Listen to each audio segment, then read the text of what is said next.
4 CERT people get an award on Fire Service Day. You all do the greatest good for the greatest number. And also got to meet the mayor.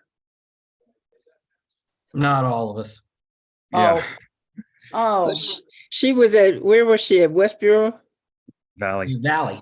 Valley. Oh, of course. They had I to thought I saw a picture with Patrick. No, I have not met the mayor. Oh, all right, sorry. It was Christy, thought she- maybe. Oh, maybe she went to 291 or something. 88s. She No, was she- at 88s. And then they went Uh, somewhere else. The mayor was at 91s, I think. 91, yeah.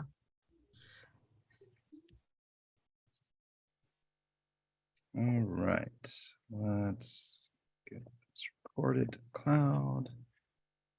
Okay, I'm gonna go ahead and mute everybody. I will ask that everybody stay muted until the end, and we'll ask for questions, and we'll take your questions at that time.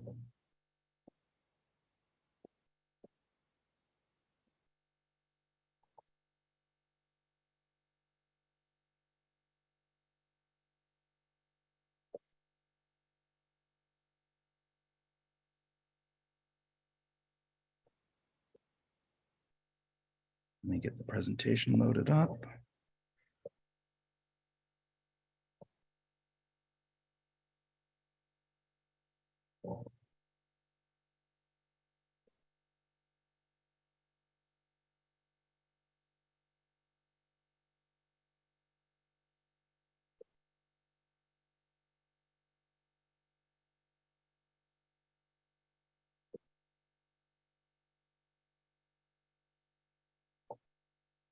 And good evening, everyone. My name is Patrick Botts Forbes. I am the LAFD CERT Central Bureau Coordinator. I am also a California EMT Basic. And I welcome everybody tonight. This is our third Wednesday of the month continuing education training. This training is open to everyone. We have visitors from all over the country. We typically also have visitors coming from other countries as well. It's a great honor. But the point of these trainings is to not only reinforce the trainings that the skills we learned during the community emergency response team class, but also introduce these kinds of training to people who have not taken the CERT or community emergency response team training, and then also to give them advanced topics and push the basic training to the next level. One of the most important things we can do during a disaster is help identify the people who need immediate medical attention. And that is the point of triage. Triage is done by every EMS agency, fire department. If they encounter a mass victim incident, they will perform triage on that incident to identify who needs help first and prioritize the people who will die if they don't get that attention immediately. After we're done talking about the medical triage, I'll offer you suggestions on how you can actually use the concepts of triage in your normal everyday life to make order of chaos.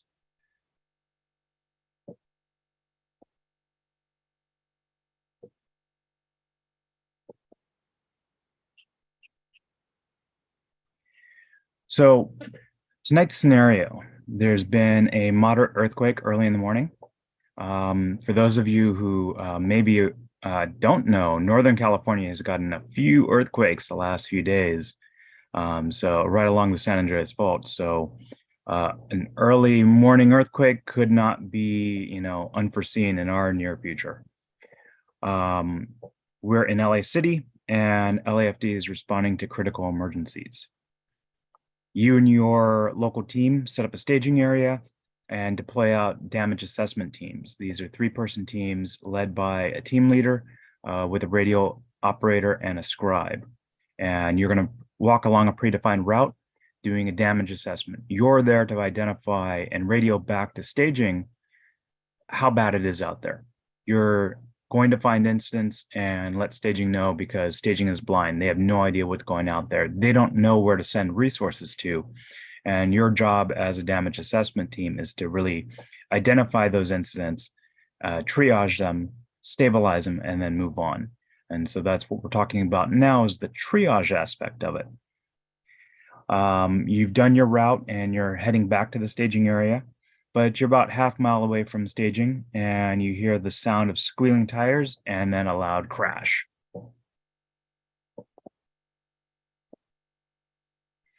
You and your team instinctively run towards the sound, and upon arriving, you find a school bus that has veered off the road, hopped the curb, crashed into a tree, rolled onto its side, and as you're walking up to it, the back door pops open and a teenager falls out.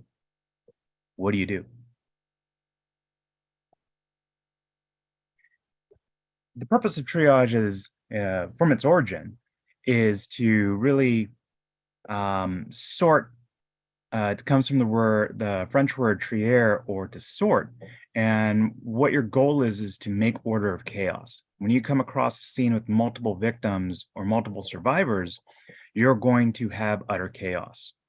Not only on the people screaming for help, but also your team. So, especially if you have a larger team, your job as the team leader is to organize your team and get them to operate in a controlled fashion. Most of us have never seen a mass victim incident. And even those who are medically trained have never used our skills in that kind of scenario. So you have no idea how your team is going to operate, regardless of the amount of training. A good team leader is going to establish control of the team, not ordering them around necessarily and bossing them around, but giving direction and guidance to the team so the team can operate and push through the chaos until it can start to function and do what has been trained to us that we would do in these kinds of scenarios. So the first thing you're going to ask, and this is always going to be the case, you're always going to ask, is the scene safe? You're going to look around and find out how bad things are, but you're not going to put yourself in danger. We don't bring a victim to an incident. That is rule number one for CERT and any first responder agency. So is the scene safe? Second question is, what are my priorities? How can I do the greatest good for the greatest number of people? And what's often left out is, in the shortest amount of time, if you work on one person trying to save one person, and there's 10 other people there who die, but you managed to save that one person, did you do the greatest good for the greatest number in the shortest amount of time? Then you're going to ask, who needs to be helped first? And one thing that's always going to be in the back of your mind is, who can be saved if we can help them right now? Adding on to that, the second part of that question is, who can't be saved, even if we have all the resources in the world? And that's probably one of the hardest things you're going to encounter, is someone who's breathing and talking to you, and you have to mark them deceased, or you have to black tag them because their injuries are so severe that they are going to die and there's nothing you can do about it. It just hasn't happened yet. And that's a scary proposition. But if you're looking through someone onto the ground behind them, there's a gaping hole in their chest and they're still talking to you, they won't be for long. And if you spend a huge amount of time and resources trying to save this person who has no chance of being saved, then you're wasting time and energy and resources on that could have saved other people. And finally, you're going to ask, do I have the right equipment and resources to safely work on this particular problem? If the answer is no, then you need to go somewhere else where you can do some good. So first question is, and this is going to be constantly asked over and over again, followed up on the incident, is, how many survivors do we have? How many immediate, how many delayed, how many walking wounded, and how many deceased? When you're talking in the staging area, that's what they're going to want to know. When you talk to first responder agencies, if you're letting the fire department know, then they want to know what they're getting themselves into and what kind of resources they need to allocate. Do you have 5 survivors with no immediates? Or do you have 50 survivors with 40 immediates? That's a massive difference in scale and the amount of resources it's going to take to help that incident. The purpose of triage, the purpose of rapid assessment, is to figure out who's going to die in 60 seconds and who's going to die in 60 minutes.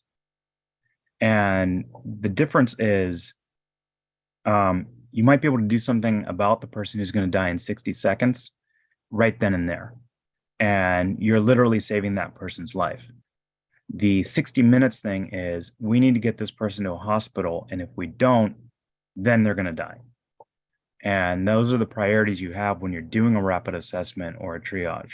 When what CERT used to teach is the simple triage and rapid treatment form of triage, or START triage. And what that does is it categorizes people into 4 categories. And you're going to tag them with one of these colors or tags. An immediate or a red tag is someone who's going to die in the next 60 minutes without treatment. If you don't do anything, they will die. Someone who's delayed or yellow tagged is this person may die in the next 24 hours with treatment, but they're not going to die right now. And then minor, walking wounded, or green tag is someone with no obvious life-threatening injuries. And you just kind of want to get them out of the way and utilize them as well to help you triage the rest of the group. And finally, the 4th tag, and this is always the hard one, is deceased or expectant, someone you expect to pass away, or black tagged. And this is someone who is already dead or will die even with immediate treatment.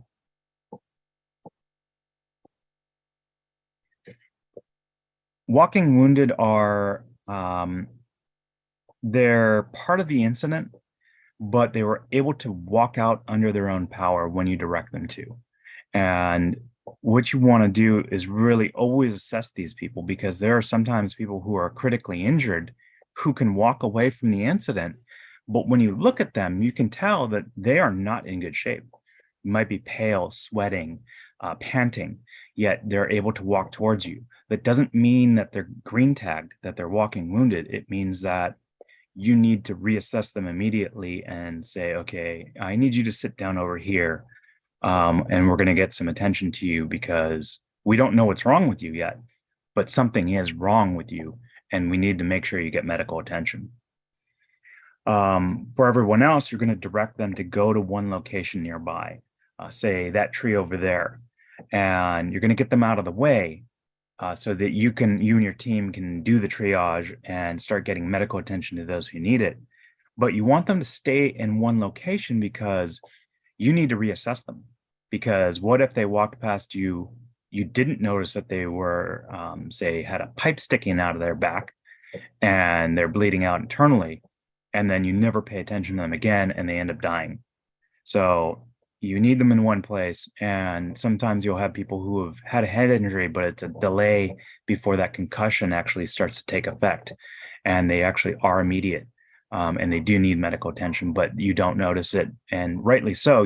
There was nothing apparently wrong with them as they walked past you, but that head injury gets worse, and then they become immediate. One thing you want to do is you want to put someone in charge of this group, because if someone starts to go downhill, you need that person to get help. And you want to make sure that also, if somebody has a head injury, they might start to wander off, that person in charge of the walking wounded is going to make sure everyone stays where they need to be, because they do need to be reassessed. And most importantly, if you have some able-bodied people and you have more survivors than you have team members, keep a few of the able-bodied around to help you. You're going to need them. They can do a lot of good for the people who didn't do so well during this incident. Someone is immediate when body systems, we have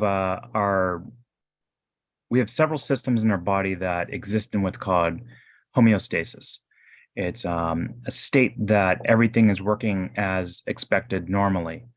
And during a trauma, bus crash, flipped over vehicle, something collapsing on top of someone getting hit by something, gunshot wound, knife stabbing, house falling on them from a tornado.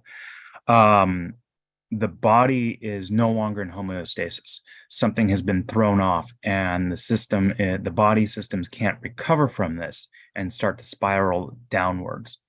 It doesn't kill them immediately, but it will kill them sooner than later. And they're not going to be able to recover on their own. There was some TV show, they were advertising on TV that someone was going in and out of shock. You don't go in and out of shock. You go into shock and you stay in shock. And shock is the body's system attempt to keep itself alive until it can get medical attention. And that means going to the hospital, where surgeons will figure out what's wrong and be able to correct the problem, stabilize the person, and help them recover. That doesn't happen outside of the hospital. So someone doesn't go in and out of shock. They go into shock, and then they start to go downhill. Some of these could be severe blood loss or hemorrhage, or circulation disruption. If you have a crushing injury, say something lands on your leg, high up on the thigh, that can cause some significant amount of damage, or internal injuries like somebody hits you with a baseball bat in your stomach. Those kind of injuries you'll have internal bleeding as well as other things going wrong, and the body will start to go into shock rather quickly and start to go downhill. You could have a respiratory trauma, collapsed lung, say a pipe sticking into someone's lung. A gunshot wound is really bad, or stabbing can cause a collapsed lung, or an obstructed airway. If you have something stuck in your throat, or your airway is partially collapsed, that does not bode well for the person. They will die rather quickly without oxygen. Neurological disruption. This is a brain or spinal injury. Something hits them in the head, or an explosion, actually. You see on TV all the time that people are thrown by explosions and they get up and they walk away from it. That doesn't happen. The explosion actually causes a shock wave, and that shock wave will cause internal damage to all of your hollow organs. You literally can't ride an explosion like a surfboard on a wave. That is physically impossible. So what you see on TV is not realistic at all in these kinds of scenarios. And neurological disruption will cause someone to go into neurological shock. They're not going to seem right. If you talk to them, they're going to be confused. They're not going to be able to follow directions or answer questions. And this could be from a bleed in the brain, or some sort of other concussion or other injury. Shock along the spinal cord can also cause these kinds of disruptions. And then large burns over the entire, severe burns over a large part of the body can throw off your system and cause you to go into shock, just because skin is actually the largest organ in the body. And if you have, say, a third of your skin burned severely, or even minor, a sunburn over a third of your body is considered a major, severe injury. So you need to be aware of that. If you see someone who's laying on the beach and they're bright red, they have a medical emergency going on, because that sunburn is over such a large portion of their body. All of these kinds of injuries will lead to shock, and shock is one of the major killers of people. You go into shock, your body is not going to come out of it, as I said earlier, and you need to do something about it to help the body last long enough for medical attention to get there, or to get this person to medical attention. Someone is delayed, quite frankly, when if they didn't walk out when called, so they weren't listed as walking wounded, and then you run through the test and you can't figure out if they're not immediate, they're not dead, but they didn't walk out when you called them. These people are delayed. Something happened, something's wrong, we just don't know what, but they don't appear to be in a state that they're going to die in the next 60 minutes. So you want to pay attention to them, reassess them, because, like I said, maybe they did get concussion, and Right now, they're fine, but in 30 minutes, you reassess them and that concussion has set in, and now they're going downhill.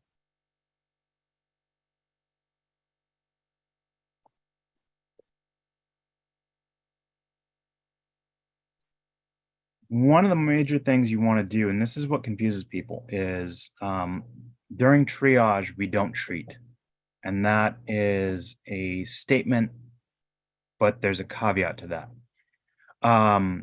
We treat someone when we're bandaging them, we're attending to their injuries, they're not bleeding out from it. It takes time to treat someone. If you walk up on someone and they're spurting blood from an artery, they're going to die in 60 seconds, or that's the assumption you have to make, is you have a severe hemorrhage or they're not breathing, and you can do something about it. You can save their life right then and there. They're immediate, but they're going to die in the next 60 seconds if you don't do something. What you're doing is you're intervening in life-threatening injuries. You're not treating them, even though you are. You're intervening, you're providing life-saving techniques. You're going to open the airway or stop any hemorrhaging. If, however, you encounter someone who is not breathing and you attempt to open their airway and they're still not breathing, if it was one person, yeah, you might start CPR on them. If you have 10 people there, 10 survivors who you can possibly save, you're not going to begin CPR on this one person. Unfortunately, at that point, they are dead, and there's nothing you can do about it. If you start CPR on someone, you don't stop until you're relieved by a higher power, or the scene becomes unsafe. Chances are, if you begin CPR on someone, they're not going to just come out of it and start breathing. There are probably examples of that happening. But in general, if someone has stopped breathing and you can't get their airway open and get them to start breathing on their own, there's nothing you can do in the immediate term to bring them back to life. And if help is 20 minutes away, or worse, hours away, then you're not going to start CPR on someone and not be able to get relieved or get this person to the hospital. And then after you perform any life-saving techniques, you're going to identify the victims who are going to die within the next 60 minutes without immediate medical attention. Those are the people who are immediate. One of something you can remember as a technique is 32 can do. And that stands for if they're breathing faster than 30 times a minute, they're breathing every 2 seconds or faster. Does the person's capillary refill take longer than 2 seconds? And can someone follow simple directions? If they fail any of these tests, they're immediate. We'll go back to that as we work our way through this incident. So there's 10 steps you can follow to triage a mass victim incident. We use the word victim here.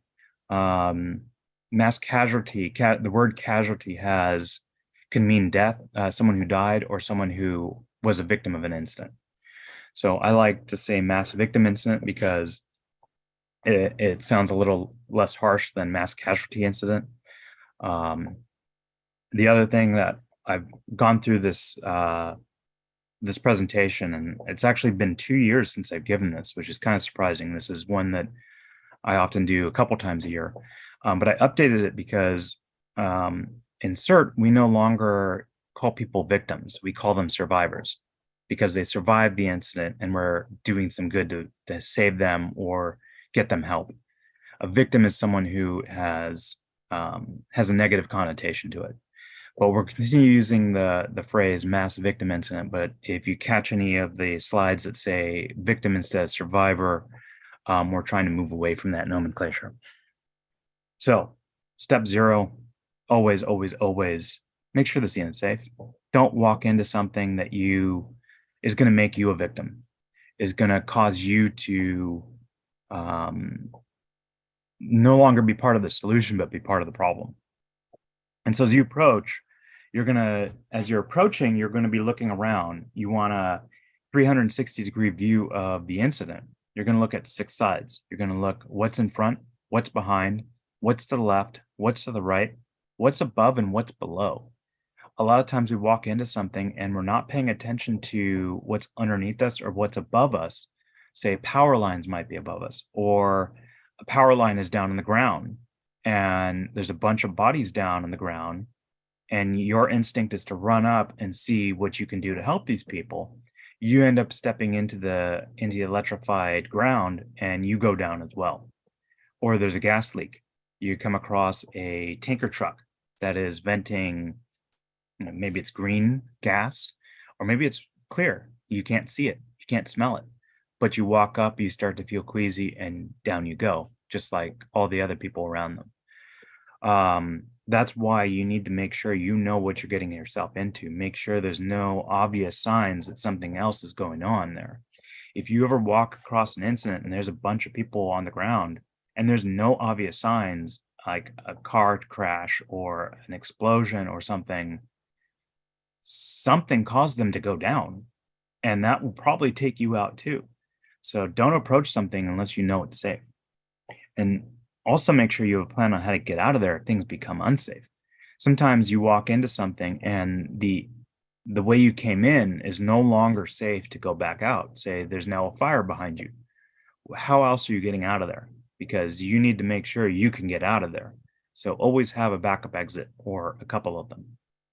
And pay attention to the way you came in and make sure that you're not getting trapped by something that you didn't see when you got in there. Step number 1, you're going to clear those who don't need immediate help. These are the walking wounded. I'll tell you why I don't like the word minor or green tagged people. You're going to call out, if you can hear the sound of my voice, come to me. Be very clear, be loud, make sure that you get people's attention. What happens is someone might be in an incident, say there's an explosion. They're okay, but they're confused. They don't know what just happened because, well, everything was fine and suddenly you got thrown and there's people on fire around you. When somebody tells you to do something, the instinct is to do it. You're a little confused, you're okay, but you're trying to figure out what's going on and someone directs you to do something. And what you'll see happen is people get up and start to follow your direction, go to the sound of your voice. What you want to do is you're calling them towards you, and you're not saying, go over there. You're saying, come towards me, because you want to get visual on them. You want to look them up and down. As people approach you, you're giving them a head to toe visual. You're seeing, okay, is there anything bleeding? Is there anything sticking out of them that doesn't belong there? Do they seem to have all their limbs? Is there 2 of everything? Or does something look really wrong? Maybe they're severely burned and they're walking towards you. You're assessing each one. Or this person looks a little wobbly. This person's gasping for air. This person's breathing way too fast. Something's not right with this person. Those people, you're going to say, all right, I need you to sit down right here while we reassess you. Everyone else, as they walk, I need you to go over there. And you're going to put them in one location. You're going to say that tree over there, and this should be agreed upon by the team before you get there. That's where we're going to put the green tarp. I need you to go over to that tree over there and stay there until we can reassess you. Wait for us. And then you're going to say, sir, ma'am, you look like you're in good shape. Do you mind staying back and helping us? Can you tell us what happened? And then are you willing to help us help you, the other people who are in there? As I said earlier, appoint someone to be in charge of the green area where you're putting all the walking wounded. Sir, I need you to make sure nobody wanders away. We're going to go in, find out how bad it is, see if we can save whoever we can save. If someone starts to go downhill or you have any concerns about them, come find us and call us back.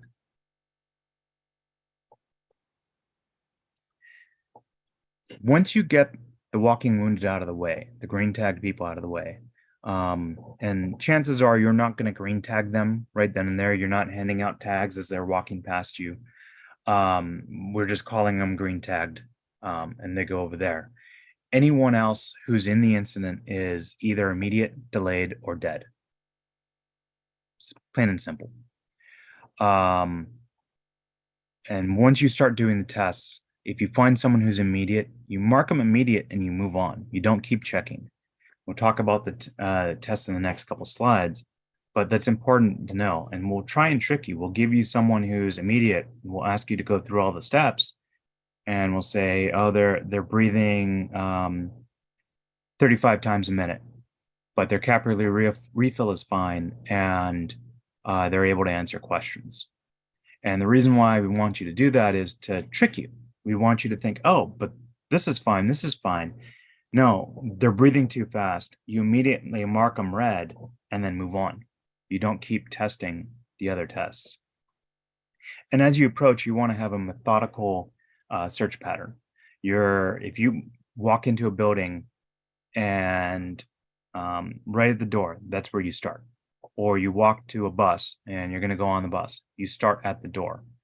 You don't look around for the people who are screaming the loudest. You don't look around for the people most in need. You start where you stand, and then you methodically move through, because you need to check everybody.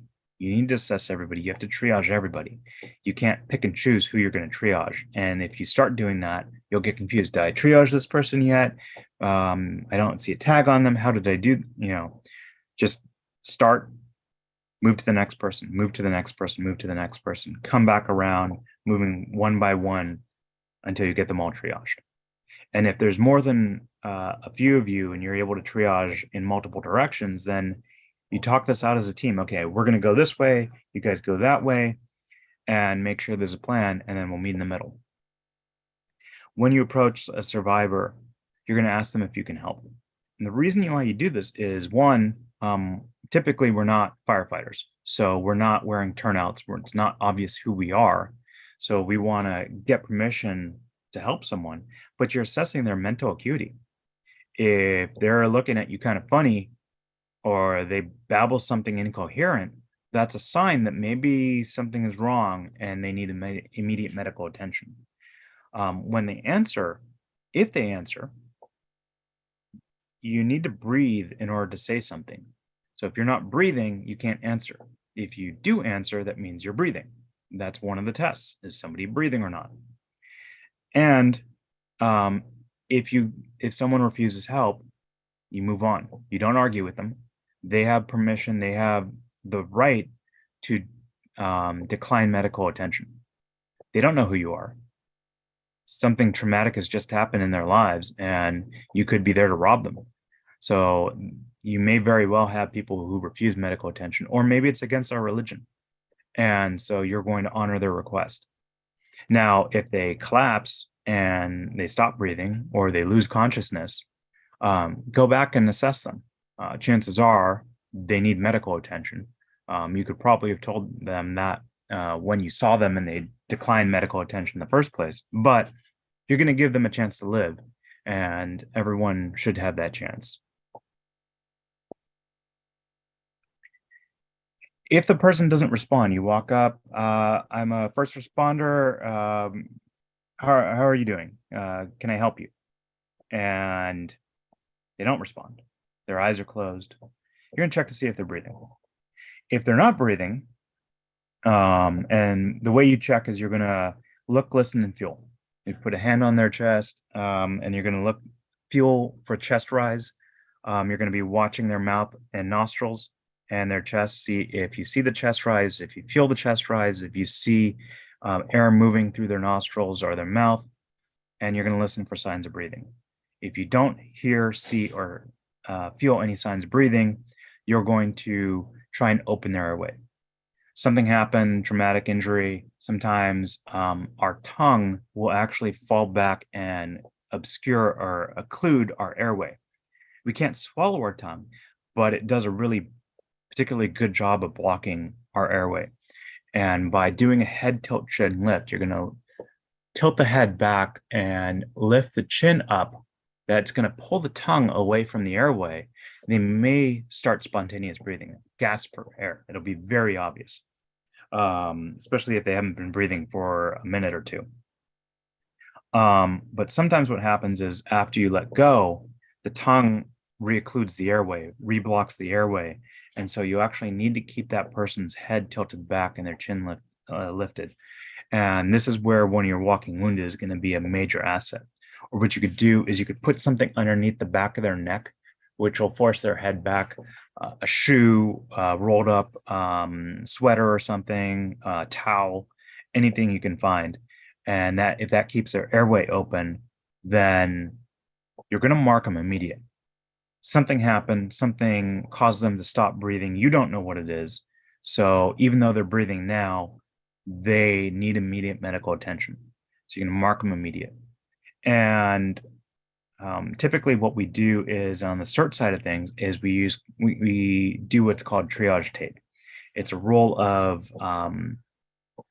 it's colored tape.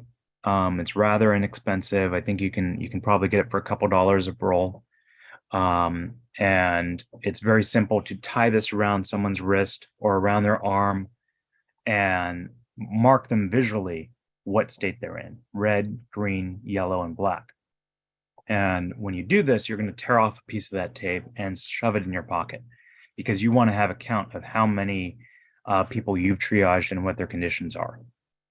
One thing I recommend is you do it in the same spot every single time, and you tell your team to do it in the same spot. Have this agreement when you're going in there. Okay, we're going to triage everyone. We're going to mark them on their right wrist. If they don't have a right wrist, you're going to mark them on their left wrist, or you're going to mark them on their upper arm. Everyone agrees to do this. So when you reassess, you know exactly where to look for this tape. If you don't see it there, then this person hasn't been triaged. There are such things as triage tags, and you'll see the fire department uses them. They're about $2.50 each. I do not recommend anybody go buy triage tags because it's ridiculous how much these things cost. The tape is a great opportunity, inexpensive option. You can get wristbands like they use for events, clubs. You can tape that around. Those are really inexpensive, and they're rather difficult to get off, and they're very difficult to rip off versus the triage tape, which can snag and rip pretty easily. Once you begin doing the head tilt chin lift, you're going to see if they start breathing. If they don't, you're going to give a second opportunity for them to live. You're going to let their head go back to a neutral state, and then you're going to do one more attempt at the head tilt chin lift. If they do not start breathing at this point, you mark them black tag. You mark them dead, and you move on. Don't start doing any other tests. You're not going to check their capillary refill. They're not breathing. They're going to die, or they're already dead. If someone is breathing normally, however, if someone is breathing, you're going to move on to the next test. So you do the head tilt chin lift and they start breathing again, mark them immediate. If you do the head tilt chin lift twice and they're still not breathing, mark them dead. And that's someone who was not breathing when you found them. If you find someone there breathing, you introduce yourself, you ask if you can help, then you're going to continue assessing them. You need to find out why this person is here, didn't get up and leave, and if they're going to die in the next 60 minutes. You're going to do a visual of this person. If you see red spurting blood, that means that they have a artery that has no longer sealed and they're bleeding out. And you need to do something about this rather quickly.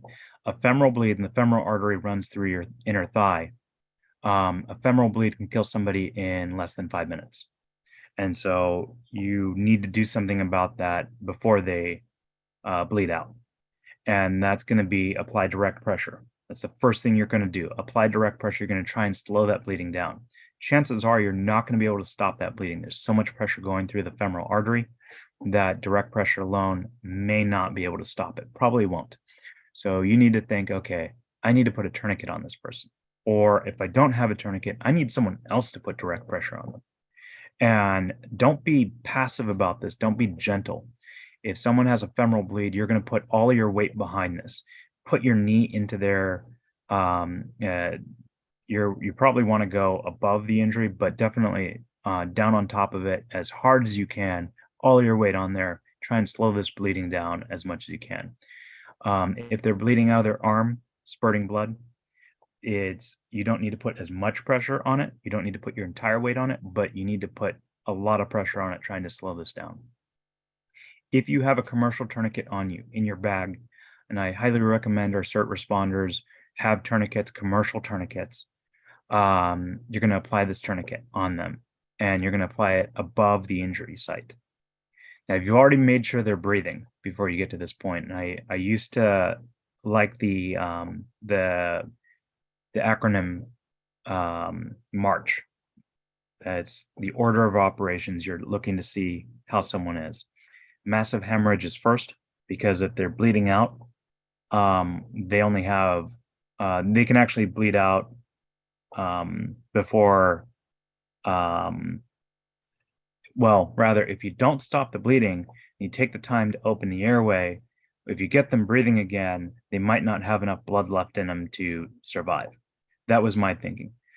Talking to LAFD during a refresher, they said, well, what if you come across someone, you're working in a pair, and they're bleeding out, they're spurting blood all over the place, and you start immediately putting tourniquets on them. Well, your partner goes and checks, and they're not breathing. Does the head tilt chin lift. You've already got a tourniquet on. You're applying a second tourniquet. They do the second head tilt chin lift, and they're not breathing. You're not taking the tourniquets off this person. You just wasted 2 tourniquets. So make sure they're breathing. Hopefully you're working in a pair, so one person can check to see if they're breathing and is saying, okay, person's not breathing, I'm doing the head tilt chin lift. You're very vocal, you're sharing information. Anyone who's recording this, they hear what you're narrating, what you're doing. And you hear they're not breathing and they're attempting a head tilt chin lift. You're going to hold off applying that tourniquet. Wait to make sure that they can get them breathing first. So that's why we do that first. You don't want to waste resources on someone who you cannot save. But you get them breathing again, slap the tourniquet on them, because the sooner you do that, the more blood that's going to stay in their body. If they're not bleeding out and they are breathing, you're going to observe how they are breathing. This is why you introduce yourself. You try and get that verbal okay. You're testing before you actually have to touch this person. You're gauging their appearance and how badly messed up they look. If we know what normal breathing looks like, we breathe about 12 to 15 times a minute. If someone is breathing 30 times a minute, that's every 2 seconds. It is very obvious they're breathing too fast, or they're in what's called a tripod position. They're leaning forward, their hands are on their knees, and they're trying to get air. But because they're breathing so fast, they're not getting deep breaths in, and the body is not able to get enough air in with each breath. This person is in respiratory distress. This person will lose consciousness shortly and die shortly after that. So again, are they going to die in the next 60 minutes? They could. So we want to mark them immediate. If someone is breathing maybe every 20, or they're breathing 4 times a minute, they're breathing extremely slowly, they're making gasping sounds and then not breathing, something's wrong. This is not normal. It's called agonal breathing. They're not actually breathing. The body is reacting to the trauma, and they have stopped breathing, and the body's it's gasping for air before it expires. This person is actually probably dead, but definitely not breathing normally. And there's not too much you can do about that. The key thing is you're looking for the breathing too fast, because hopefully you can do something about that or get this person to medical attention very quickly. If, however, you notice that they are breathing normally, you can move on to the next test. You're going to check their perfusion. What you're going to do is you're going to take the person's finger and look at their nail bed. You're going to pinch the finger. You're going to tell them this too. Don't just start touching people randomly and not explaining what you're doing. Again, we're not firefighters. We're not in turnouts. So they don't know who we are. You start probing these people, they're going to get rather freaked out. So you're going to tell them, all right, I'm going to do a capillary refill check. I'm going to squeeze your fingernail, and I'm going to look to see if the color returns back within 2 seconds. And this way your team also knows what you're doing.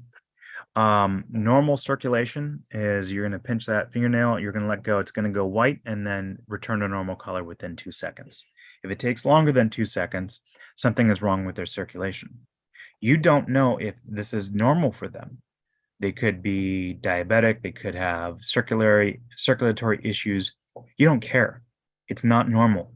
So err on the side of caution and mark them immediately, because they could also be going into shock. And remember, shock is one of the killers. So let them know what you're doing. Tell them that you're going to do the capillary refill and that it's refilling in 3 seconds. We're going to get someone to look at you. And if they've just failed this test, so you're going to mark them immediate. You're not going to move on to the next test. You're going to mark them immediate and then move on to the next survivor, not victim. But if it does return a normal color within 2 seconds, you're going to move on to the next test. This is the can do portion of it. 32 can do. Can they follow simple directions? One thing we don't want to do is ask a person's name or ask them what day of the week it is, because you might not know what their name is. Maybe they have a name tag on, and it's something obvious. But generally speaking, they could say Bob, and you don't know if they're Bob or if they're Max or if they're Sam or something else.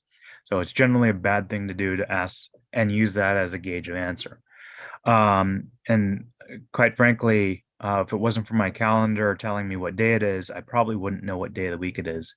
And even still, I sometimes don't know what day of the week it is. So asking that as a question is sometimes not going to get you the correct answer, not because that they're suffering from head injury, but because they simply just don't know what day of the week it is. But if you're following along, we ask them for permission. We introduced ourselves. We've been gauging how they're responding to us, and possibly you reached out and shook their hand. And that's the instinct is, for most people, is to, if someone extends their hand to you, say, "Hi, I'm Patrick. I'm a first responder. Can I help you?" Their instinct is to respond and reach out and shake your hand back. I found out this is not always the case, however, because I was at a synagogue or shul and did this exact answer, and the person just stared back at me. And it's for religious reasons. I'm a man or a male, and she is not. And I won't go into details about that, but I found out that that is not necessarily the correct response that I should assume. So some cultures, some religions, they're not going to shake your hand. So that's maybe not the best test either. If you extend your hand and they don't shake it, that doesn't necessarily mean something's wrong. However, if they do shake it, that means that it's a good indication that they're able to follow direction. What you can do is you can ask, "I want you to follow my finger with your eyes." And what you're doing is you're gauging A, can they follow directions? And B, is something wrong?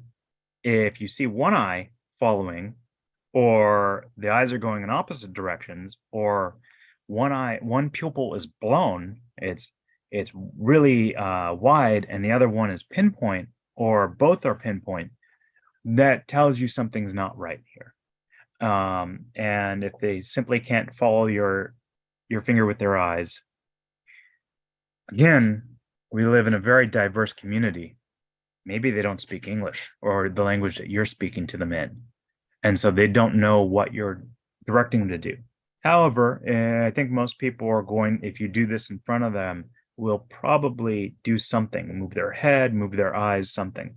So it's not a guarantee that they can't follow direction or that something is wrong with them, but you're trying to get an idea that everything is okay, at least mentally. They're able to follow direction. And if they talk to you and they sound coherent, that's a good indication. If they're making weird noises, saying weird words, babbling, not able to follow you, that's a bad sign. And you're going to err on the judge. You're going to err on the side of caution. You're going to mark them immediate. You don't know something is not wrong with them, but you can't rule that out either. So mark them red, mark them immediate, and then move on. Well, we've done the test. 32 can do. They're breathing normally. Their capillary refill is less than 2 seconds, or 2 seconds or less, and they seem to be able to follow directions. You still don't know why they didn't get up and move on. There's no obvious signs. They're not bleeding out. They're not pinned under anything. So you're going to mark them delayed, and you're going to move on to the next survivor, because again, you need to get through this. You should be able to triage someone in under 30 seconds. And it's hard to do when we don't do this all the time. And especially when we throw curveballs at you and make confusing things, but that's your goal. Assess them in under 30 seconds, move on. You should be able to triage 10 people in under 5 minutes. Rule number 10, or step number 10. If they are not deceased, they are not immediate, and they didn't get up and walk away on their own power, they are delayed, pure and simple. No ifs, ands, or buts. So, meanwhile, back at the crash, remember the scenario we had earlier? There was a moderate earthquake earlier this morning. We know that LAFD is responding to critical emergencies. You're on a 3-person damage assessment team that's been deployed from the neighborhood staging area. You've walked your predefined route. You called in incidents, and your team is made up of a team leader, radio operator, and a scribe. On your way back to the staging area, after completing your route, you're still about 30 minutes away from the staging area. You hear the sound of tires squealing and a loud crash. Your team runs towards the sound of the crash, and upon arriving, you see the back door of a flipped over bus pop open and a teenager falls out. Something like that. What do you do? So, is the scene safe? Is the bus still running? The tires are still like somebody's standing on the accelerator or stepping on the accelerator? Is there a fire? Do you smell gas? Are there things that will make this scene put you in danger if you go into this? What are my priorities? How can I do the greatest good for the greatest number of people? Who needs to be helped first, and who can be saved if we can help them right now? More importantly, well, just as important, who can't be saved even if we have all the resources in the world? And do I have the right equipment and resources to safely work on this particular problem? Is the scene safe? You don't hear the engine revving, the tires spinning. You look around, there's no down power lines. You don't smell gasoline. You don't smell diesel. You don't see any fires or smoke. You reason that the scene is safe. Your team agrees. What do you do first? As you're approaching, you're looking around the bus. You're looking, did it, maybe there's a sinkhole underneath it. The bus is unstable. The bus might collapse into the sinkhole. You're looking above. Did this hit a power pole and the power pole is cracked and the wires may come down on top of the bus? You want that full 360 degree. Walk around the bus. Make sure it didn't hit something. Maybe it hit a gas meter or something and it's leaking natural gas over there in the front of the bus, but you're at the back of the bus and didn't notice this. When you plan to make entry, how are you going to get out? What exits do you have? Is there somebody that's going to stay outside the bus to call for help in case something does happen and you get trapped in there and need help? How are you getting out of there? Make sure you have a plan. Talk to your team. Make sure the team is in agreement about what you're going to be doing. Don't go in headstrong and go solo on everybody and go rogue. If you do encounter something that's not safe, back away. Again, we don't bring a victim to an incident. We don't want to go in there, find out there's something that we didn't realize, or go in knowing that there's something that could go horribly wrong, and now we become trapped and die. If it's safe, you're going to move forward and proceed with caution. Always have that plan. Okay, something's not right here. It doesn't feel right, or something just went horribly wrong. We're backing up. I'm sorry, we can't save people if we put our lives in danger and we get killed in the incident too. You know, when they say you're on an airplane and the plane and the air comes down, the air mask, you put your oxygen mask on first before you put it on your child. Because if you take the time to put it on your child and you can't breathe, you lose consciousness, you didn't get it on your child correctly, and now both of you die. So, what do we ask for second? Do I have the right equipment and resources to safely work on this particular problem? If I don't, I'm not going to go in there. Now, generally speaking, you're doing basic triage. You don't need too much equipment. However, if you're going inside something, do I have a flashlight? Do I have a hard hat on? Because things are going to be falling around. Maybe a bag is hanging, a book bag that weighs 50 pounds is hanging on a seat belt, and it comes loose and comes down on top of my head. Well, the bump cap that we use, the green helmets, it's not going to stop that bag from crushing your head, but it will deflect it. And sometimes that's all you need to do is deflect it away from you, and that's going to save you from a head trauma. If you go into a dark room and you don't have a flashlight, how are you going to see? I was watching at the refresher, a CERT refresher a few weeks ago, and the team went in and they said, all right, anybody got a flashlight? This was coming from the team leader who was heading out in the front of the team. The flashlight was in the back of the team, and it took a while for them to get the flashlight up to the head. They probably should have thought about that before going in. Oh, it's dark in there. Anybody got a flashlight? Or, hey, maybe always have a flashlight on you. You never know when you're going to need it. Make sure that help is on the way. You see a bus crash, call 911. Call for help. You're already deployed. You're in radio contact with the staging area. Let the staging know what's going on before you do something. Because if you get into a situation that you can't get out of, you're going to need help. Chances are you have multiple survivors. You're going to need help. You don't have the resources, and you want to get them coming sooner than later. Get them rolling now. If you don't need them, you can always call them off later. And we see LAFD, we see first responder agencies do this all the time. They'll call for all the resources. There's a possible fire at Debs Park. They're going to send LAFD, they're going to send LA County, they're going to send helicopters, they're going to send everything. And then the first unit on scene goes, oh, it was just someone cooking something, and it's not a big deal. Call off the rest of the resources we'll handle. When you're talking on the radio, we do what's called the 5 Ws. If you follow this pattern, it's going to be easy to really get your message across easily. The first W is who are you calling? Calling staging, calling staging.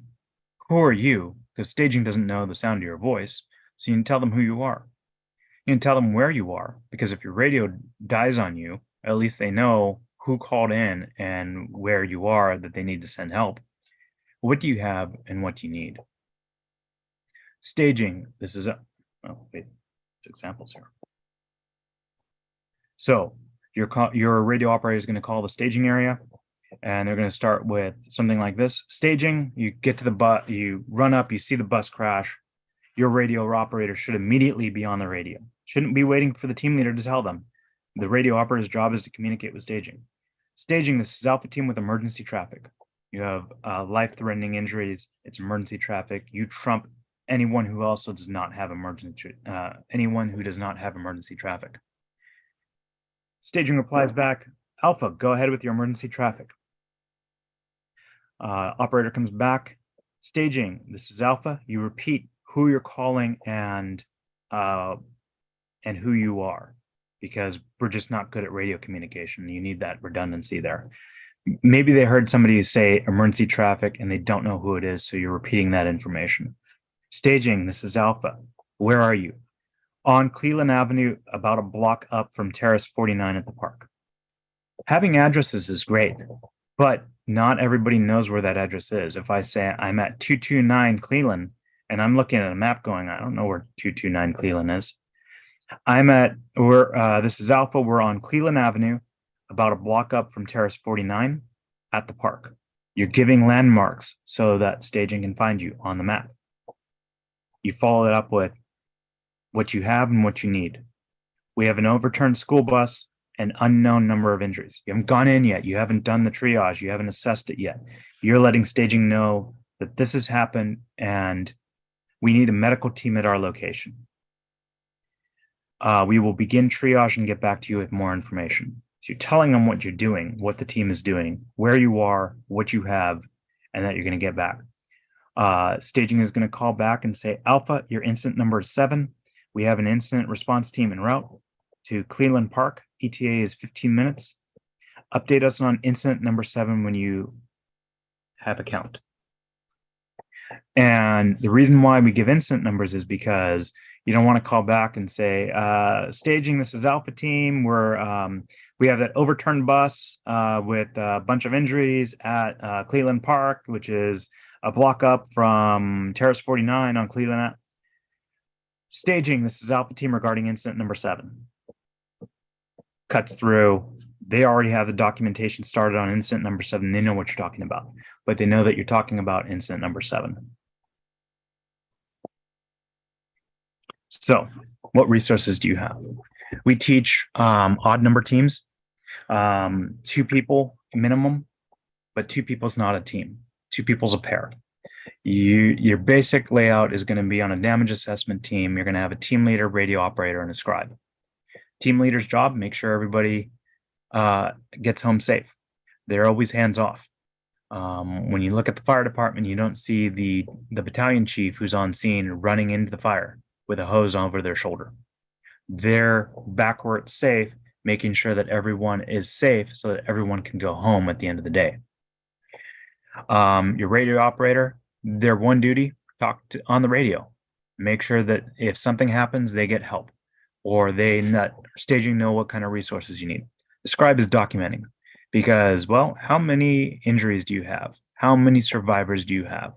That is critical. That scribe, I think, is the most important person on the team, because you're always going to be referring to that documentation. Where is this? How many do we have? What resources do we need? Who's coming? How long did they say it's going to take before they get here? An incident response team is going to be larger, 5 or 7 people. And that's the same format, team leader, radio operator, and scribe, but now you're going to have a couple working pairs. Again, they're pairs, so they can go together, so they can go into the bus. If you have 2 working pairs, that's 4 people can go into the bus while the team leader, radio operator, and scribe stay outside the bus and make sure that the people who are going inside the bus, the working pairs, are safe, and that if something happens, you can call for help. Worst case scenario is if you're your damage assessment team leader, radio operator, and scribe, you don't have any working pairs. So what can happen at this point is you need to go into the bus, find out how many survivors you have. Your radio operator and the scribe can hand over their radio and clipboard to the team leader. Team leader stays outside. Radio operator and scribe become a working pair, and they go into the bus. Team leader has the radio. Something happens, team leader can call for help on the radio. So I'm going to start triaging. You're going to clear those who don't need immediate help.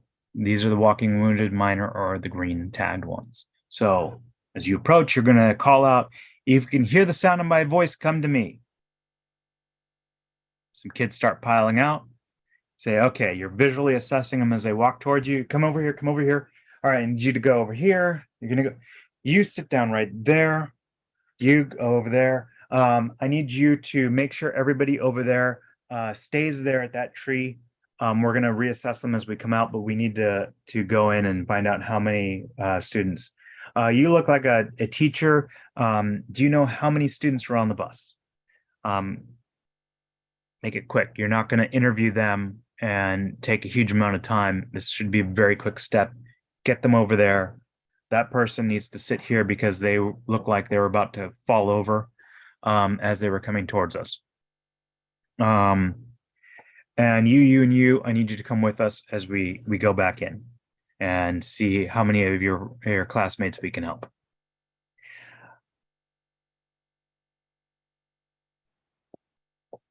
So, anyone still on the bus? Immediate, delayed, or dead? You've already cleared the green. So now you're looking for the people that need help within the next 60 minutes.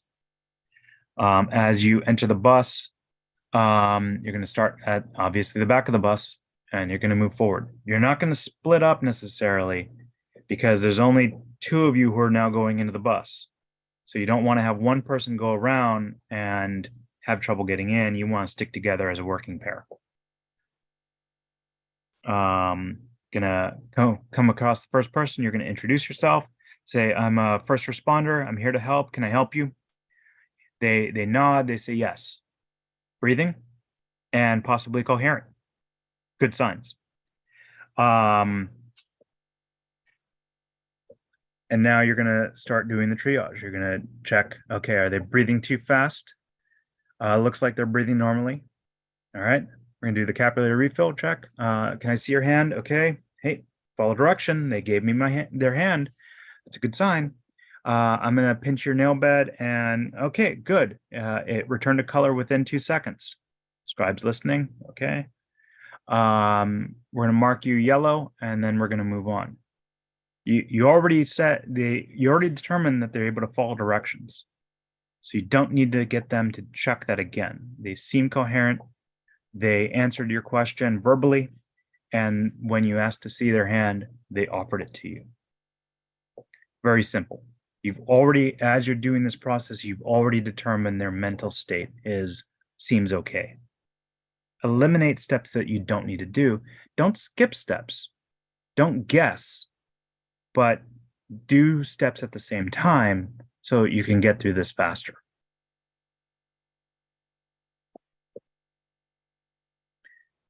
All right. Let's skip to the test. I think we did a good job explaining this stuff. We don't need to go over it again. Let's start the fun part. All right. So I haven't done this before. Let's test this. This is a poll. All right.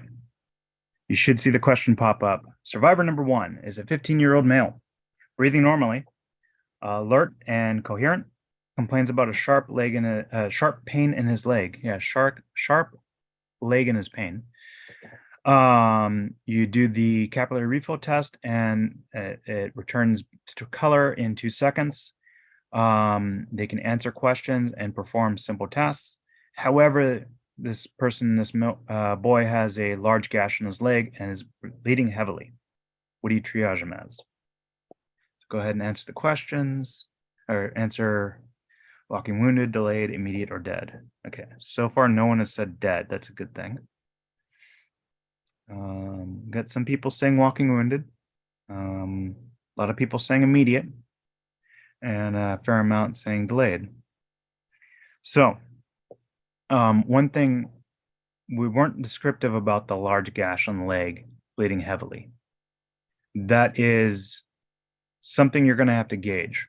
It could be a nasty cut that didn't cut the femoral artery, or it could be you don't know. So this is one of those gray areas I like to give you, because is this person going to bleed out? This is where you might want to have one of your walking wounded that you had with you start to apply that direct pressure. You don't necessarily need a tourniquet on this. It's not spurting blood. Bleeding heavily is a nebulous, but maybe you don't have a tourniquet either. So this is something that you can have the walking wounded do. You can start applying the direct pressure while you're assessing them and then have someone take over, keep that direct pressure on it. Hopefully it stops the bleeding. All right, so 9 people said walking wounded, 15 people said delayed, 39 people said immediate, 0 said dead. All right, we ruled out dead, thank God. breathing normally, so less than 30 times a minute. Alert and coherent, complains of sharp pain, so they're able to tell you something. 2-second perfusion. They can answer questions and perform simple tasks. That gash on the leg, that was the tricky part here. It could cause this person to become immediate. However, they passed all the tests. 32 can do. They're breathing less than 30 times a minute. Their perfusion is 2 seconds or less, and they're able to follow simple directions. They're delayed because they didn't fail any of the tests. If they fail a test, that's when they become immediate. They could become immediate because that bleeding could cause them to go into shock, but it hasn't yet. And that's the big thing. They have to if they fail any of their tests, that's when they become immediate. If they pass everything, they're delayed. All right, let's move on to the next one. Survivor 2. All right, Survivor 2 is a 16-year-old female breathing rapidly, alert, coherent, complains of stomach pain, visibly pale, 5-second perfusion. She can answer questions and perform simple tasks. No visible signs of bleeding. What do you triage her as?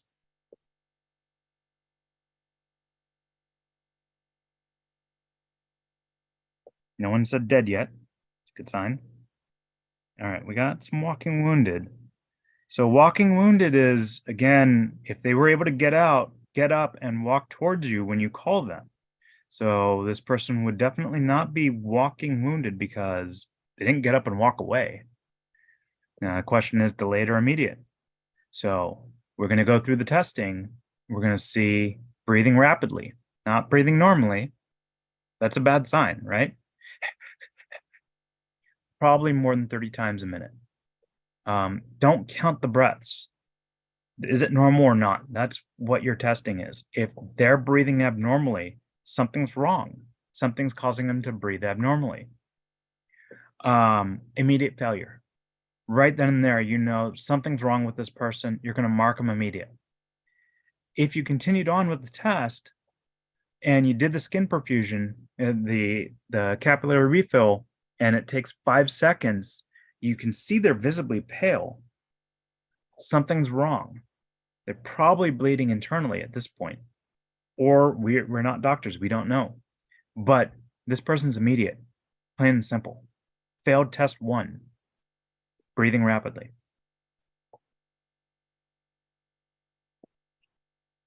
Most of you got that right. All right, survivor number 3, female, 14-year-old, not responsive, not breathing. You attempt to do the head tilt chin lift, does not return to spontaneous breathing upon first head tilt chin lift.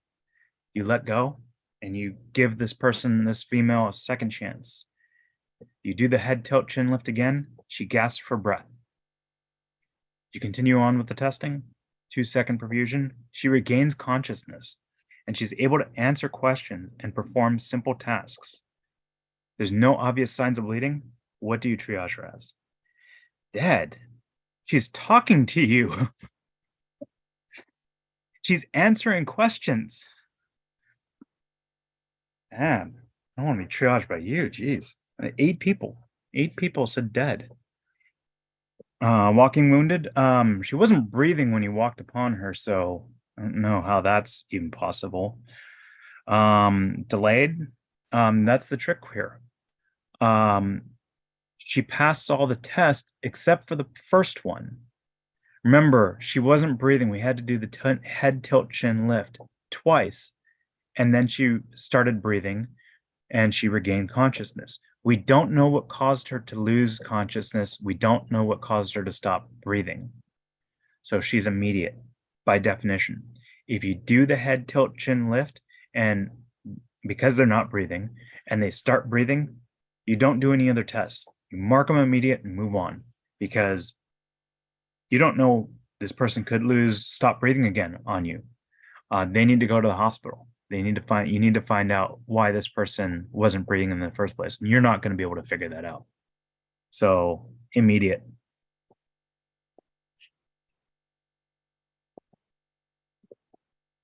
Survivor number 4, male, 13-year-old, breathing normally, lethargic and responds to your questions slowly.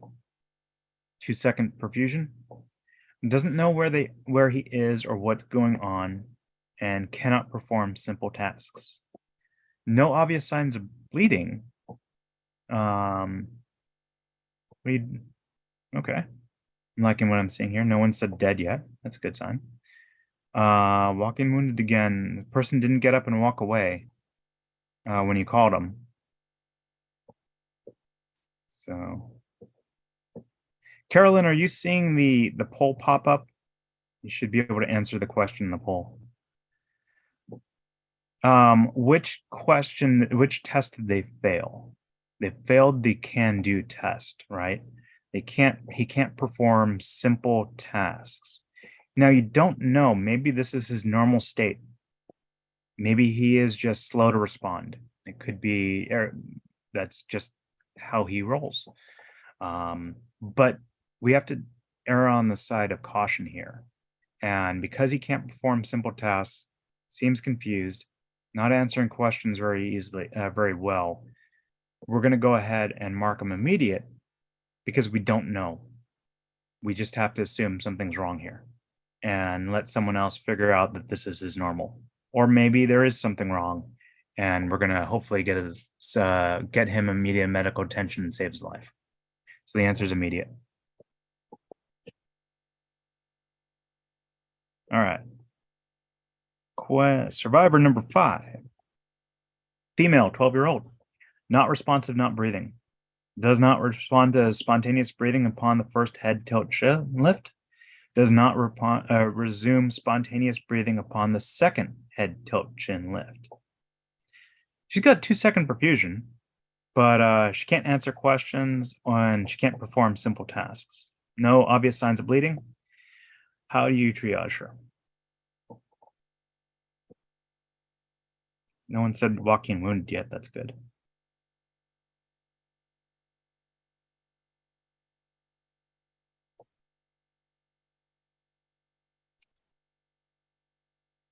So you do the head tilt chin lift and she doesn't breathe.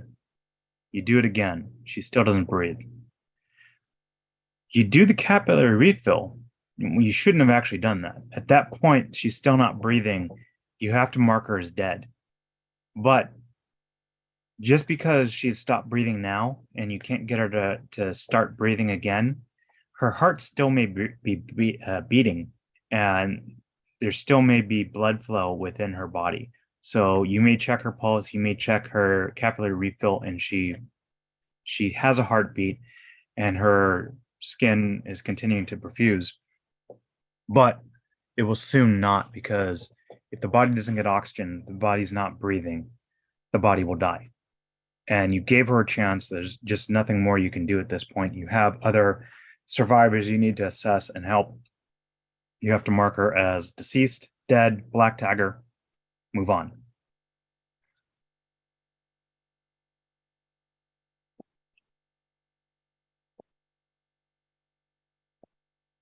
Survivor number 6, female, 13-year-old, breathing rapidly, alert, incoherent, and complains about a sharp pain in her leg. She has a 4-second perfusion. She can answer questions and perform simple tasks. She has a large gash on her leg, and blood begins to spurt upon examination. What do you triage her as?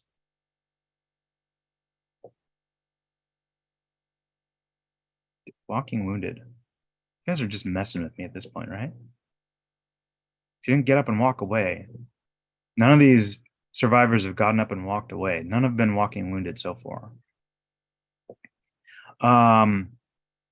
Immediate. I think that's she's breathing rapidly. She's got 4-second perfusion. That is obvious. That is immediate. She failed the breathing test. She failed the perfusion test. You shouldn't have even gotten to the perfusion test, breathing rapidly. But that gushing blood, that spurting blood from her leg, What are you going to do about that? That's where you want to treat this immediately. Treat, again, is the wrong word. You want to perform life-saving techniques on this person immediately. You want to put a tourniquet on this. At the very least, you're going to apply direct pressure immediately while somebody pulls a tourniquet out, and hopefully you have one, and then you can put the tourniquet on this person. Even if you can get the bleeding to stop with the tourniquet, this person is still immediate. This person needs to go to the hospital, or she will die.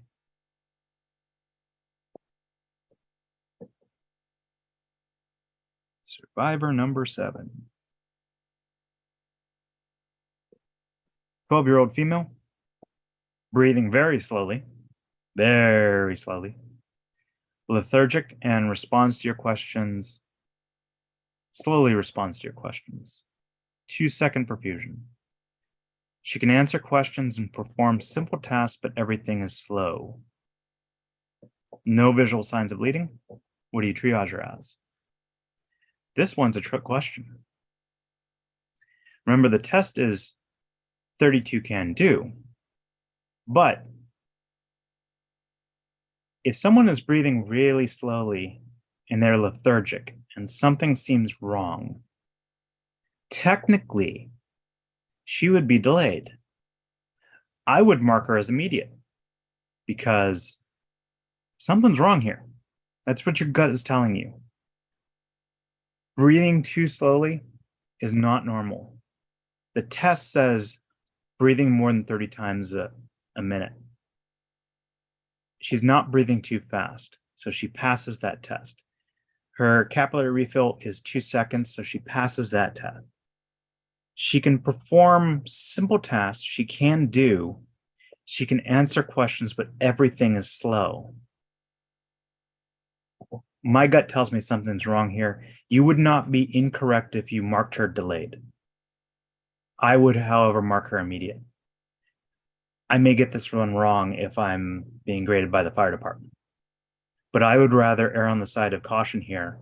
Mark her immediate because I think something's going on here and she's going to go downhill.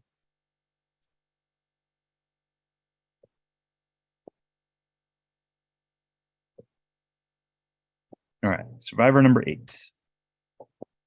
Male, 17-year-old, gasping 4 times a minute. Eyes wide, can't talk, skin is ashen. He is pale, real pale. 5-second perfusion. Cannot answer questions, but can perform simple tasks. No sign of bleeding, but severe bruising along the neck.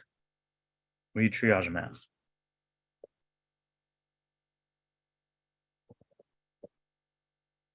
Dead? Could be. Could be expectant here. Certainly not good. Certainly not walking wounded. Certainly not delayed. Something is really wrong with this person.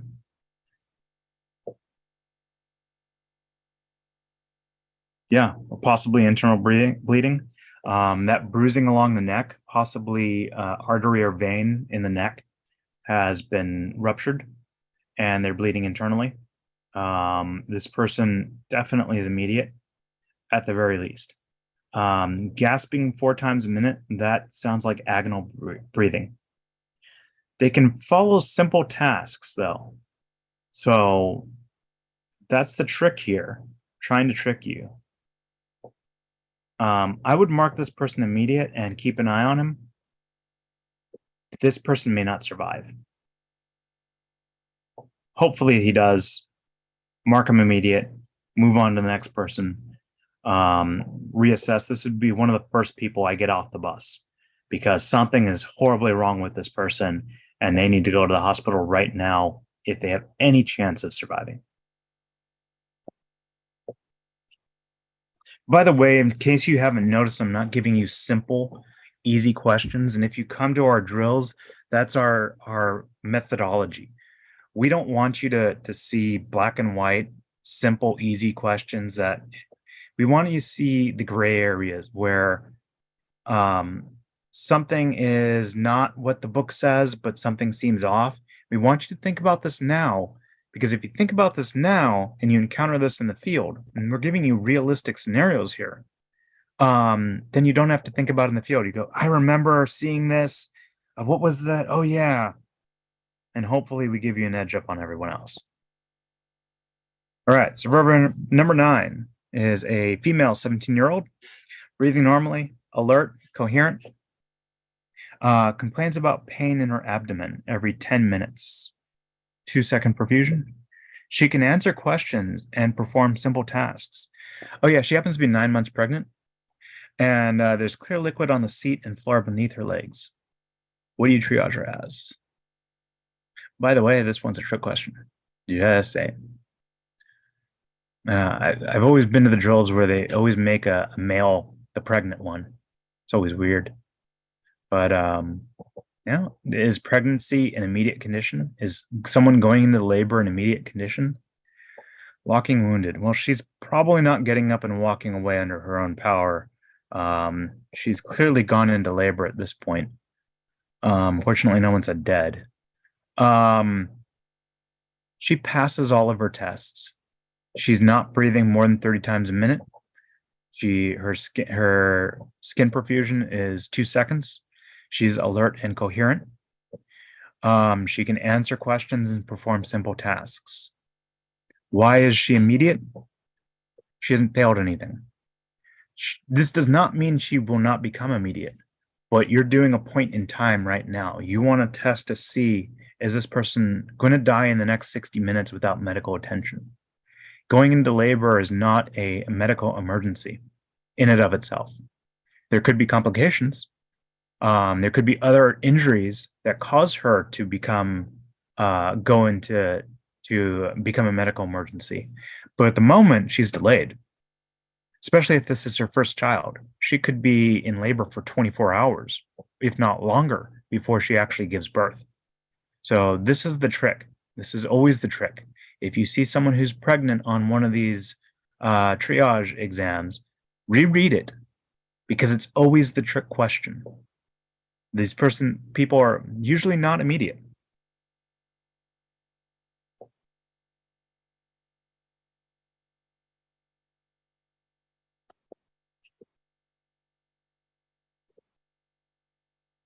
If you're not seeing the polls pop up, look to see if it maybe popped under the window. Alt tab, see if you can see the poll popping up. I'm going to launch the final one, survivor number 10. Should see the poll pop up right now. This is a male 50-year-old, breathing rapidly, alert and coherent, complains of a sharp pain in his leg. 5-second perfusion. He can answer questions and perform simple tasks. His legs are pinned under the steering wheel. He is the driver of the bus. What do you triage him as? I was hoping everyone would just get this one right. Failed 2 tests here. Failed breathing rapidly. Breathing more than 30 times a minute. He's immediate. 5-second perfusion. He's immediate. More than 2 seconds. Can you do something about this person if his legs are pinned underneath the steering wheel? Well, you could try, but I probably wouldn't. Not at this point. I would get everyone else off the bus, because if his legs are pinned, there might be internal bleeding going on here. He might have ruptured an artery here, and the pressure applied by the steering wheel to the seat pinning his legs might actually be stopping the bleeding from getting worse. And so you run the risk of someone in this condition if you release them from bleeding out from that internal bleeding. So you're probably going to reach under there. You're going to try and see if there's any blood coming on your gloves, and you're always going to be wearing gloves here, just to see if there's any outer signs of bleeding. But proceed with caution with this one. I would try and get the other immediates off the bus before you do anything. Hopefully LAFD has shown up by this time and they can deal with the trapped victim here. If they're trapped and there's no obvious signs of injury, it's going to probably be safer to get this person out. But when someone is in obvious signs of distress, there's obviously something wrong here. That pinning of the legs might actually be keeping them alive at this point, but definitely immediate. All right. Now, I mentioned that we're going to give you some notes about how to use triage in your life. I do want to just say about triage, medical triage, you're reassessing constantly, re-triaging constantly. The first run through you do is just a quick assessment to see who's going to die in the next 60 minutes if I don't get the medical attention. Who's going to die in the first 60 seconds if I don't do something immediately right now to stop the bleeding or do the head tilt chin lift to get them breathing again. You're going to reassess them. When they come off the bus, they're going to get reassessed. When they get over to the tarps, they're going to get reassessed. They're going to get reassessed a lot because they could be fine right now and then they could suddenly not be fine. The problem with children is that they compensate and then they decompensate rapidly. They could be in shock. They could look perfectly fine. And then all of a sudden they go down because they've suffered trauma. They are actually in shock. There is a major injury, but their body's been able to compensate and makes it look like they're not in immediate medical attention. And then the body stops compensating and they go downhill very rapidly. Adults don't do that. They tend to pretty much go in shock. It's pretty obvious pretty quickly, but children are the special case there. Accountability is key. You need to track how many survivors do you have and which categories are they in. When you call staging back about incident number 7, you're going to say, I have 3 immediate, 2 delayed, 5 walking wounded. And let them know, or if you're talking to the fire department rolls up and says, what do you got? I've got 3 immediate, 2 delayed, 5 walking wounded. I've got 1 trapped on the bus who is immediate. You want to not mix terminology. So if you're going to say red, yellow, black, green, stick to that. You don't want to mix around. I've got red and immediates. I've got yellowed and green, yellow and delayed. Or if you're going to use immediate, delayed, and walking wounded. And I mentioned earlier, I don't like the term minor. I have 5 minors. What does that mean? You have a school bus. You have mostly minors in there because they're under 18. But if you say you have walking wounded, that's very obvious what that means. So that's why I will say immediate, delayed, and walking wounded. All right, after the initial triage, you triaged everyone, you're going to move them out, you're going to reassess them, you're going to move the survivors if you can. If they're smaller, it might be easier for a couple people to move them. Larger people, you might not be able to do that with only 2 other people. And again, that team leader is not going into the bus. You don't have 3 people, you have 2 people in that bus. Always do what you can with what you have. If you don't have enough resources, you don't have enough skills, you haven't been trained to do this, don't do it. Don't put yourself at risk. Don't make yourself liable. Wait for backup if the scene becomes unsafe or unstable, and get out if it becomes unsafe. And don't forget to reassess the walking wounded. So in your normal life, a lot of us have chaos going on every single day. I know I do. I have a full-time job. I don't work for the fire department. I have this full-time job, and then I come home and I do this volunteer stuff. And then I go to the gym, and which I'll hopefully do tonight. So I sometimes don't even have time to eat. Certainly don't have enough time to sleep. But with all these things going on in my life, I can use triage to try and make order of chaos. If I have a list of priorities, what needs to be done right now, or it'll cause me more problems later? That I'm going to triage as red. It's already late. It's not going to get any worse if I put it off till later. I'm going to triage that as black. Nothing I can, I've got more priorities that are going to get me in more trouble if I put those off than deal with something that I'm already in trouble for. If it's something that I can take care of right now, it isn't critical, triage it green. Everything else is yellow. It's that, well, it's not going to get me in trouble right now, but I need to get it done. Yellow. So it's important to accomplish. Sometimes it's important to just accomplish one thing. The military, they make you make your bed the first thing you do when you get up in the morning. Because if nothing else goes right in the rest of your day, at least when you get back, you accomplished one thing, you did one thing right the entire day, makes you feel better about yourself. And it's nice to come back to a nicely made bed. But if the first thing you do in the morning is make your bed, maybe that's going to give you momentum to move through the day. And if you've accomplished nothing all day, you didn't even make your bed in the morning, you didn't have breakfast, you didn't get a good night's sleep, everything is harder moving forward. So accomplish what you can just to get it done. So triage things red. Again, needs to be done today.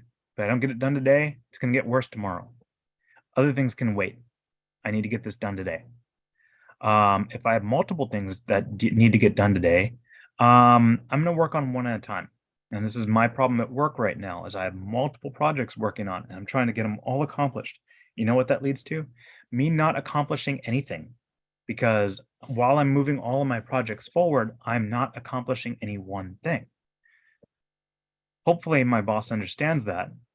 But when it comes down to the review at the end of the 6 month, in June, have I accomplished anything? No, I haven't. I might have pushed all my projects forward, but I accomplished nothing. That's not going to look good on my review. So if I work on just one thing and I accomplish this one thing, but everything else is going to get delayed because of that, at least I accomplished that one task. I'm not saying that is the best way to do it, but that is one way to look at it. Certainly, I'm not even taking my advice on that. Green. Hey, I need to wash the dishes. It's quick, simple. I got it done. Did I need to do it? Could I put it off till tomorrow? Yeah, but I got it done. At least now I don't have to worry about that. And hey, I accomplished something, so I can move forward and maybe I can accomplish something else. All right, so I'm already late on this. I've got a deadline. I'm paying a fine for it because I'm late. But it's not going to cost me any more tomorrow. Maybe it's going to cost me in another 30 days. It's going to cost me more, but I have 30 days that I don't have to worry about this one thing right now. I can prioritize the stuff that if I don't complete it today is going to get me in trouble tomorrow.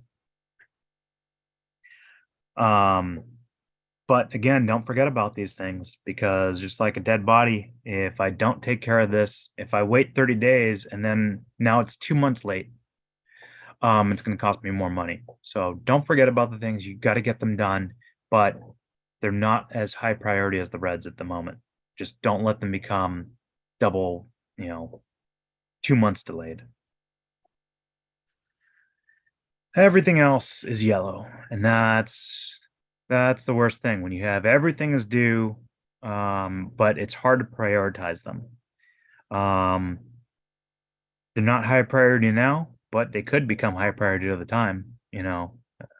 My boss tells me, "Oh, I need you to get this done." Okay, well, what's the priority? Well, it needs to get done. But what's the priority? Well, it needs to get done. But is it more priority than this other thing? Well, it needs to get done. All right. Now I got to figure out what the priority is. Sometimes these things will become high priority. Well, it doesn't seem like high priority to me, but all of a sudden the CIO of the company comes, "Hey, why isn't this done yet?" Oh, I'm working on that right now. Suddenly it became very high priority. So, work on these two, but try and push. These are the projects that you want to push forward, the things you want to get done that you don't need to stop everything and work on, but you want to move these things forward as well, so that they don't become the next high priority item.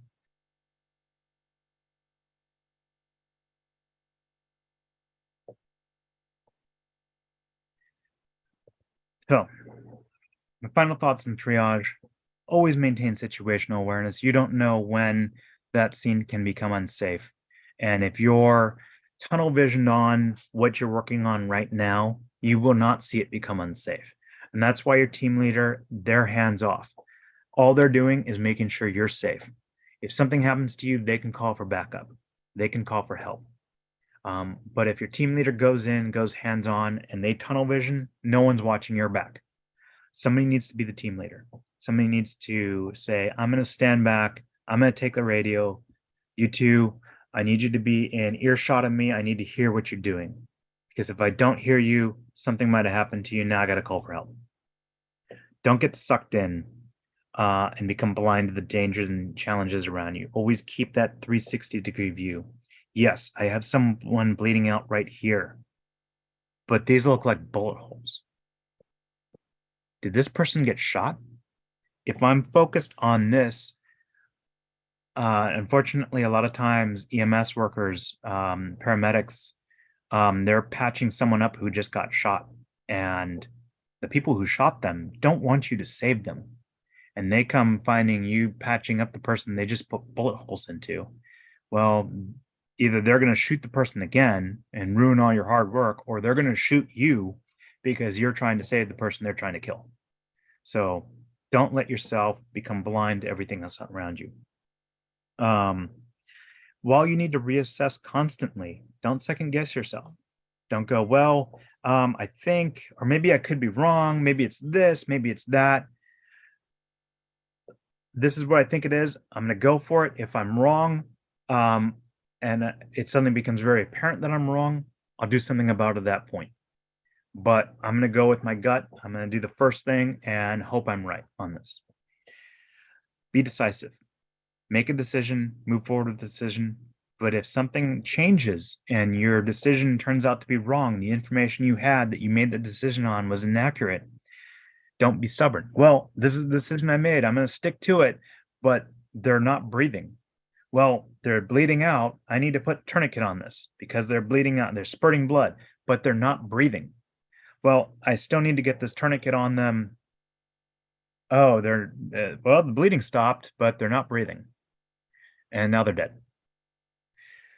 When in doubt, always stick to the 32 can do. Those are your rules.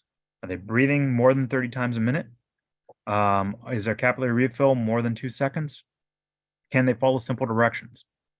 If the answer is no to any of these questions, they're immediate. If the answer is yes to all 3 of these questions, they are delayed. Pure and simple.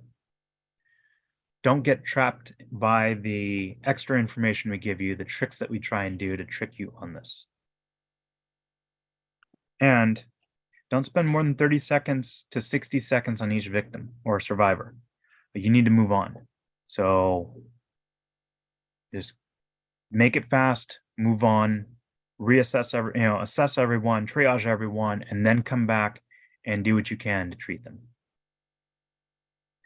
I left the slide in here. This is something that I really want to get going, and I don't know if we can anytime soon. I really don't like the 8-hour, 4-hour, 2-hour basic first aid CPR AED class. I think it's too much to cram in to one class, and you don't get enough out of it. So what I want to do is get medical training progression going where we teach basic first aid for 6 hours, and it's just first aid, bandaging, dressing, cold, heat, stroke, all the stuff that you're actually going to encounter in your day-to-day life. And then we come back the next day for a 4-hour basic life support class. That's CPR and AED. Follow that up with responding to emergency. This is more training. You're going to get more first aid out of responding to emergencies. And you're gonna start to really understand it and reinforce the skills, get to practice this. If you find that you want to do more, then move on to emergency medical responder. That should be taught at least 65 hours. There's some that do it at 40, but every single time I hear it's, we need more time, we need more practice, we need more out of it. It's too short at 40 hours. Emergency medical technician, they up the hours. I think this is actually 160 hours now, but 120 hours minimum for this course. And this is actually, you're going to get less first aid out of emergency medical technician than you will emergency medical responder. And I think first aid is what we need to be working on right here, bandaging people up. EMTs drive survivors to the hospital. That's what they do. They stop the bleeding temporarily, get them to the hospital, make it to the surgeon's problem. But an emergency medical responder, you're there with them. You're at a first aid booth. There was a collapse of something. Paramedics are 20 minutes out, 30 minutes out. You're doing first aid on this person until they show up. If you haven't yet, please sign up for the Neighborhood Team Program email list. This is my email list. This is how you find out about the trainings and events we're putting on. Go to join.ntp-la.org, and I forgot to put the QR code in here.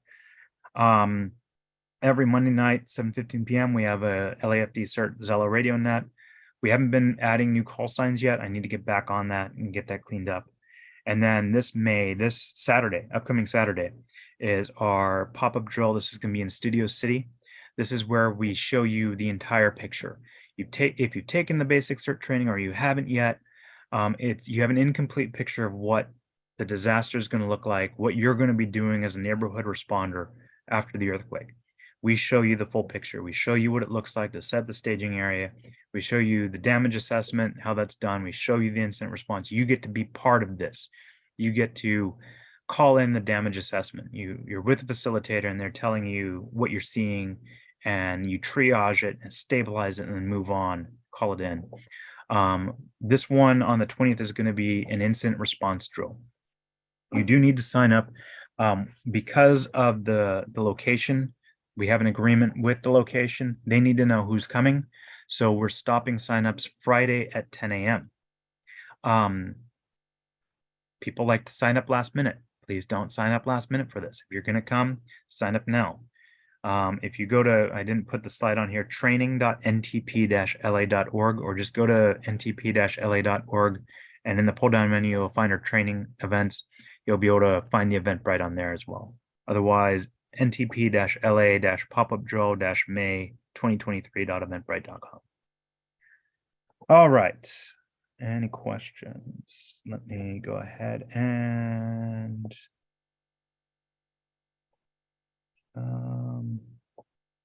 Chin, can you unmute yourself, or did I lock you out?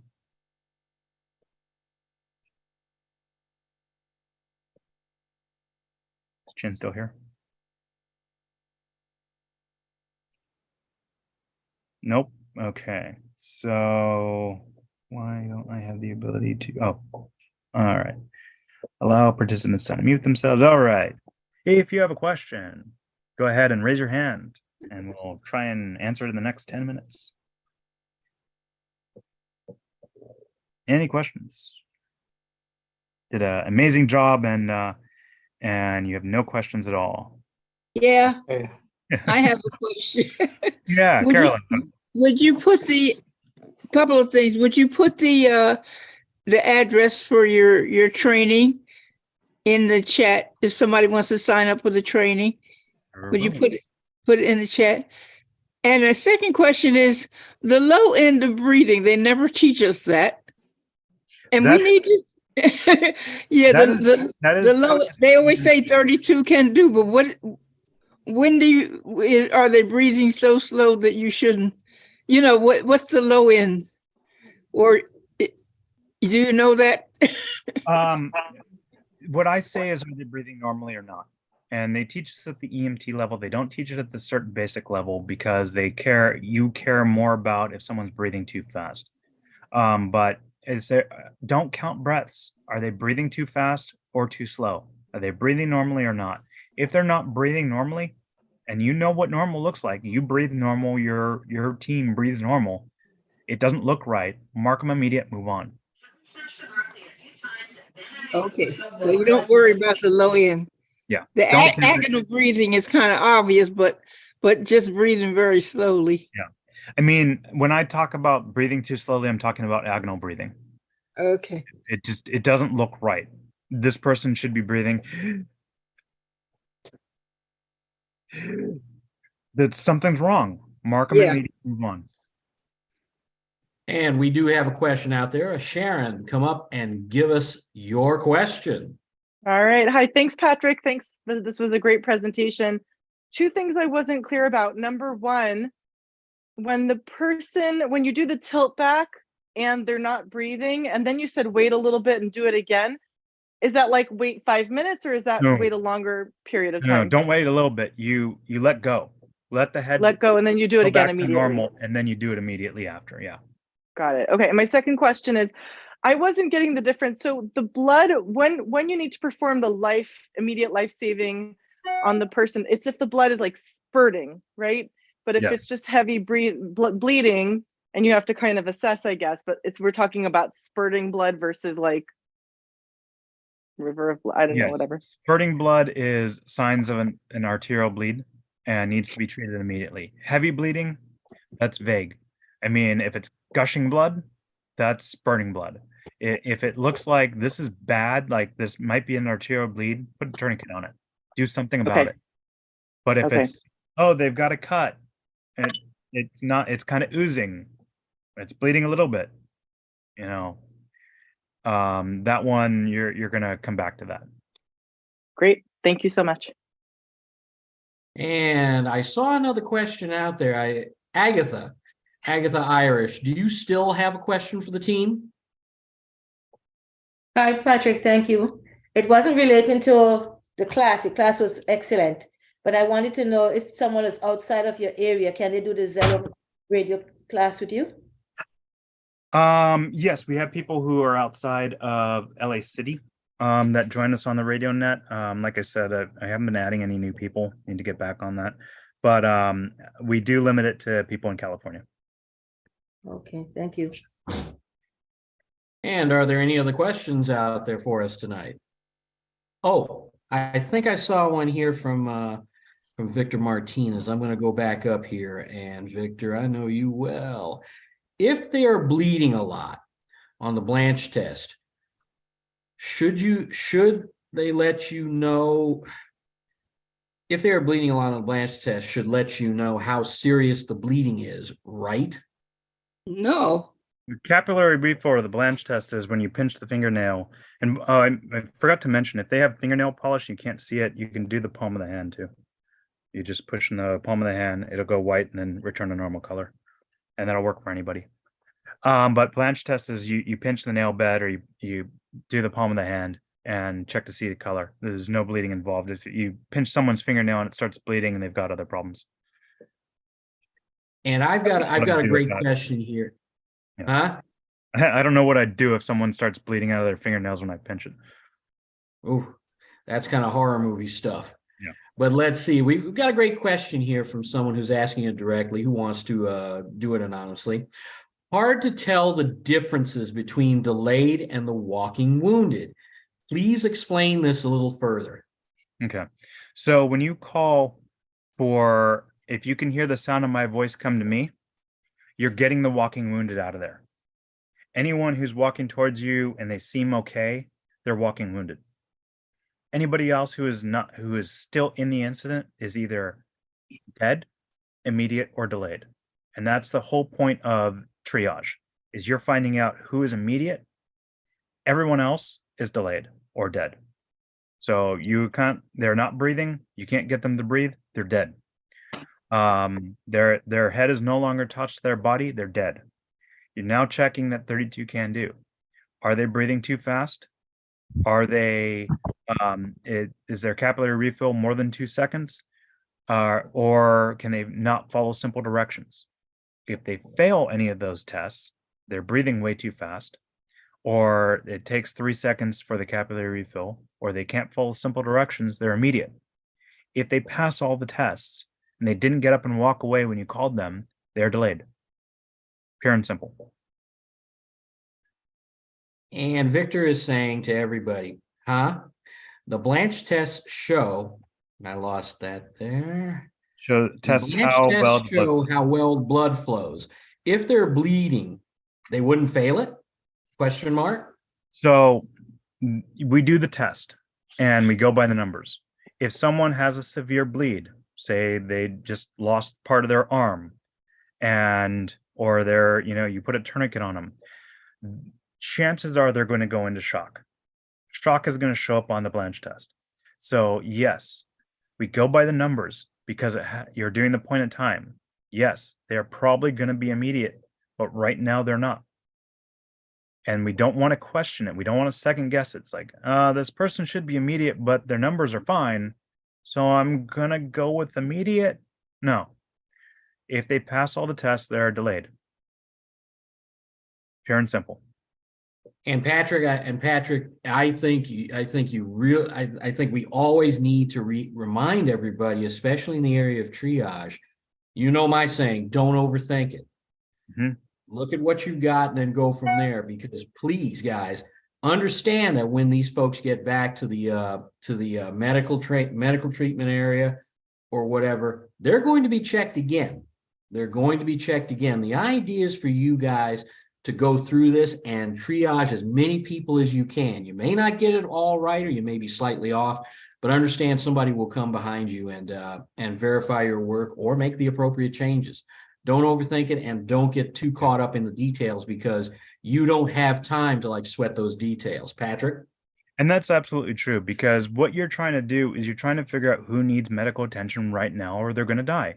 And if you say, well, everybody needs medical attention and there's 20 people, well, some need it more than others. If you're treating every single one of those 20 people and some of them have a scratch on them, then someone's probably going to die because you couldn't get to them in time.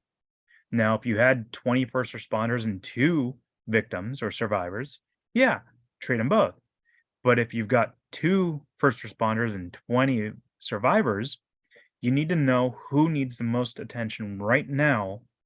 And if you can narrow that down to 5 out of 20, you're going to hopefully be able to save those 5 people, or at least have a better chance of saving those 5 people. That's why you do the triage, and that's why you want to be as close to accurate as you can and not make it up. Hey, this person's going into labor. They must be immediate. No, they're not. Not unless the numbers are off. 32 can do. 32 can do. There you go. And I like this I like this comment, which came in from Edwina down in Battalion 6. She said this information takes a load off of our shoulders. Observe, access, and keep it moving if possible. And I think it was that's assess. ultimately Yes. assess, missing those S's. But I think that's ultimately the sentiment that everybody has to kind of get. You know, if you grab hold of that, it's going to take a lot of worry off your mind, and you will be able to help these people out much quicker and in a much larger fashion.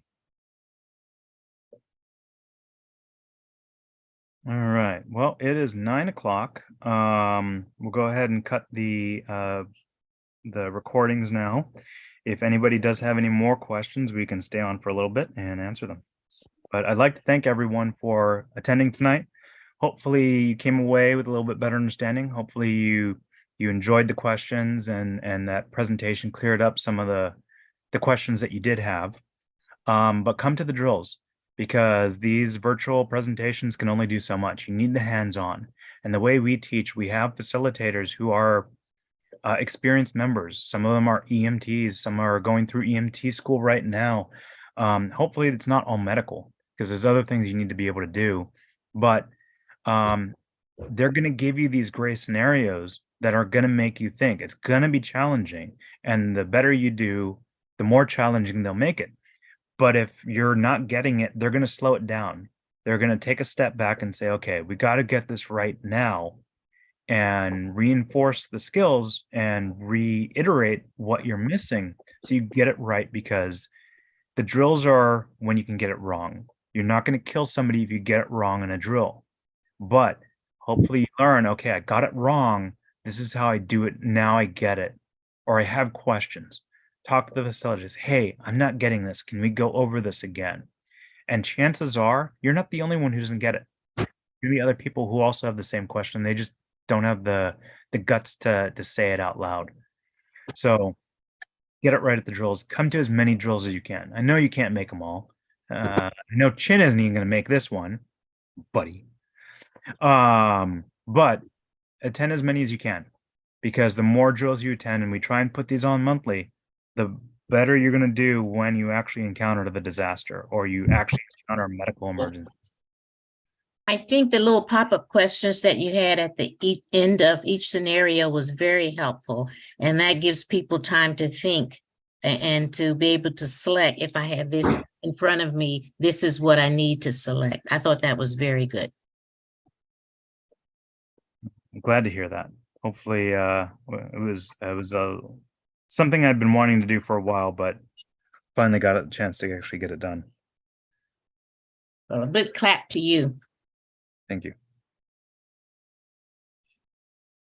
And then that's the reason why they call it simple triage and rapid treatment. Simple means, just like Chin said, don't overthink it. Do the 32 can do.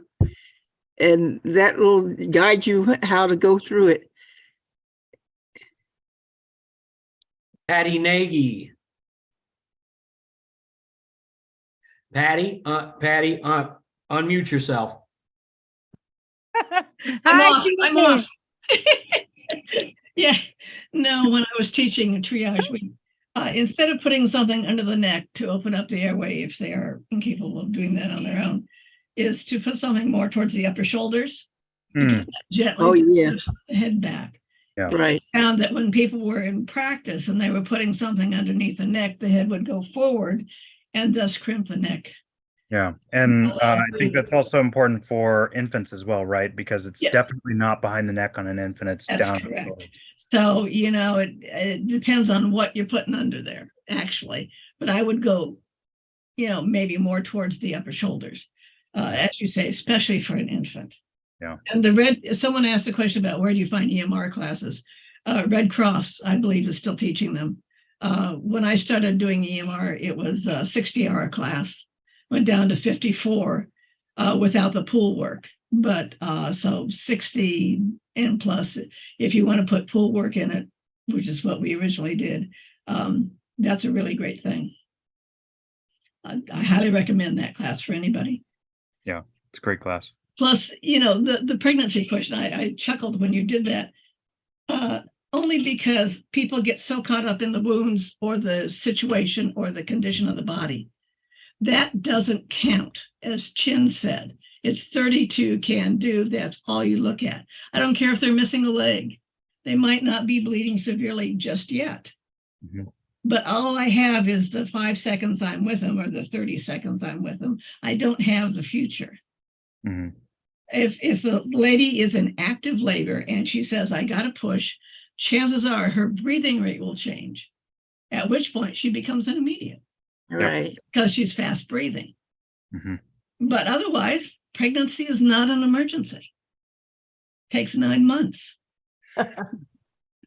And several hours in labor. Well, that too, yes. We don't count that. Of course, if she's like, "Oh, this is my 5th kid," Yeah. and Pop them out right away. somebody get a catcher's mitt. Don't drop the baby. Just remember, don't drop the baby. They're slippery. I want to ask a question that somebody didn't get addressed, and that is, what you have a dog with the injured human, what do you do?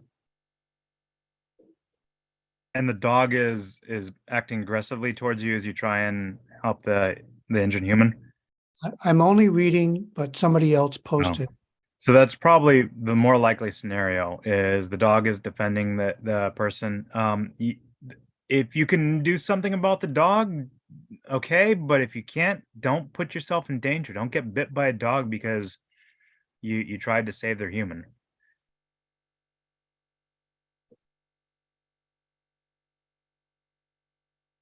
Any other questions? Anything else we missed in the chat? Because I wasn't reading the chat while I was presenting. There's a lot of people with direct messages here.